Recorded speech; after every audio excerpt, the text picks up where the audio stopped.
All right, so this is a common issue here.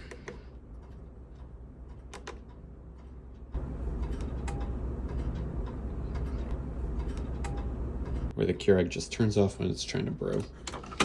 Right before it would start pumping the water, it would turn itself off. You'd hear a little click and the whole thing would just turn right off. And I tried turning it on and off a bajillion times. I've unplugged it, I smacked it, I did everything. Not as complicated as it seems. It kind of just pulls apart once you get a couple screws out.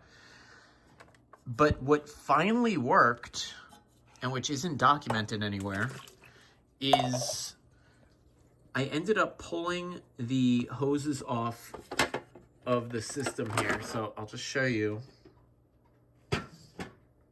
that we've got all the water hoses and whatnot, and I had little bits of gook in. This is your water. This detects how much water you have in the machine, so that's what triggers the light to turn on if you don't have enough water. So I had gook all in this, all up in here. So I took a bottle brush and I just cleaned it out as well as I could, and then I blew some water through it just to clear it, make sure it looked good. Then I took this apart and disconnected the hose here and drained all the water out of the holding tank. So this is what actually gets hot and holds all the water while it dispenses your drink. So basically, and that's the water pump. So this is water getting pumped up into this, and then it pumps out for your drink. And that means that it sucks the water in with this hose right here. So what I did was I disconnected it here, and then I drained it into the sink. And there was all kinds of like nasty gook inside of here.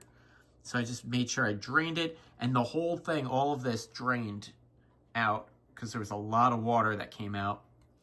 And then I put it all sorta back together, as you can see here.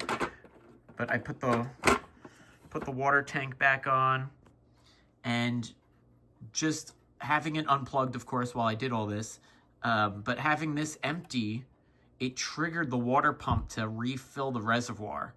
And that was the first step that it was failing on just from the get-go. When I was trying to brew a drink, it wouldn't pump. I could not get this pump to work.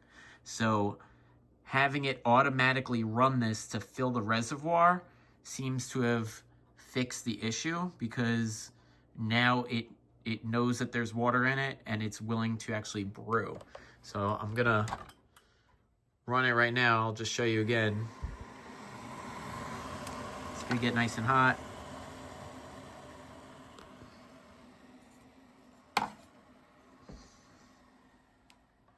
Gonna close it. We'll just do a 6 here, and it should work, hopefully. For detailed and written out instructions, head over to my website, nobrewfix.com, for more information. And it's going. It would have turned off by now. I hope that helps you.